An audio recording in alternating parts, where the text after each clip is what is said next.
오늘은 어떻게 생각하면 말도 많고 탈도 많은 코 재수술에 대해서 설명드리겠습니다.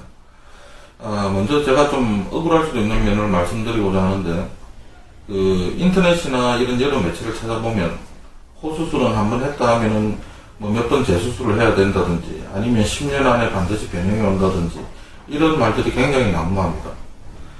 있는 그대로 말씀드리자면 제 23년 성형외과 치료 동안 제가 코 수술을 한 후에 그 자체 부작용으로 인해서 재수술한 경우는 저한테서는 거의 전무합니다. 그럼에도 불구하고 이런 말들이 떠도니 참 난감한데요. 20년 경험을 돌이켜보면 다른 병원에서 오는 재수술 환자들이 대부분은 너무 무리한 보형물을 썼다든지 아니면 자가조직에 대한 그 부작용이 상당히 많습니다. 얼핏 생각하면 자가조직이 참 좋은 것 같고 또 안전한 것 같기도 하지만 제 경험으로는 연골 이식이나 이런 자가조직들이 훨씬 문제를 많이 일으키는 경우를 많이 봤고 실제 경험을 했습니다.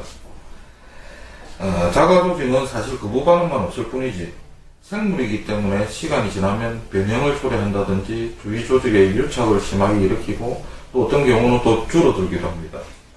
그래서 구축 현상 같은 것도 더 많이 초래하는 경우가 있고, 또한 문제가 생겼을 때는 실리콘만 있을 때는 실리콘만 제거할 수 있지만 자가조직을 썼을 경우에는 주위 조직과 유착, 즉 완전히 융합이 되어버리기 때문에 제거하기도 힘들고 또 제거하면서 더 많은 합병증을 초래하게 됩니다. 사실 자가조직을 제대로만 쓴다면 안전할 수도 있는데, 자가조직은 사실 대학병원 정도 같이 아주 철저히 무균 상태가 되어 있는 상태에서 이식을 한다든지 하면은 염증이 생길 확률이 상당히 작습니다. 그러나 개인 의원이나 중소병원에서 아무리 철저히 소독을 한들 무균 상태에서 하기는 힘듭니다. 그래서 사실은 안전할 것 같지만 생각보다도 염증이나 이런 부작용이 많이 생기는 것입니다. 또한 제 개인적인 생각일 수도 있지만 비연골이나 비중격연골, 심지어는 너경골 이런 것이 필요 없는 것이 아닙니다. 원래 그 자리에서 자기의 역할을 하게 되어 있는데 이걸 함부로 자주 떼게 되면 그 떼낸 자리에 합병증이 생기는 경우도 많습니다. 예를 들어서 비중격을 뗀 자리에 그 자리에 천공, 그 구멍이 생겨서 바람이 샌다든지 아니면 기연골 뗀 곳에 변형이 생겨서 어떤 변형을 초래한다든지 그런 경우도 종종 봅니다. 또 복코인 경우에 조금 오똑하게 하기 위해서 연골 이식을 무리하게 한다면 코는 오똑하게 될 수는 있지만 그 부피 자체가 상당히 크기 때문에 완전히 코봉이처럼 굉장히 코가 커져오는 경우를 상당히 많이 봅니다.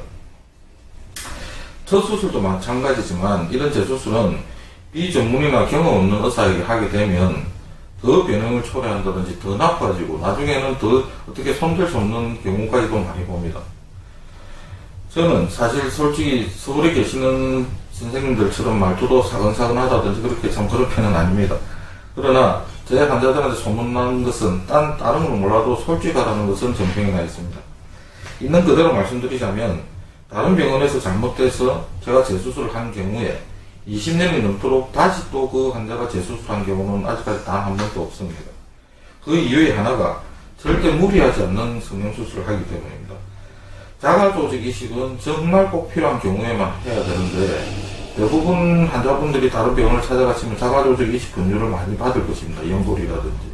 그런데 정말 제 경험에 의하면은 그런 것이 더 훨씬 변형을 초래하고 합병증을 일으키는 경우가 많았습니다.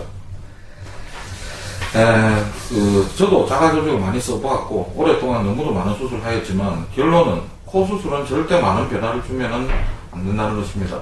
유명 팝 배우 마이클 잭슨 같은 경우도 보면 얼마나 훌륭한 의사한테 수술을 했겠습니까만은 죽는 날까지 부작용에 시달린 것은 너무나 무리하게 변형을 시키고자 했기 때문입니다.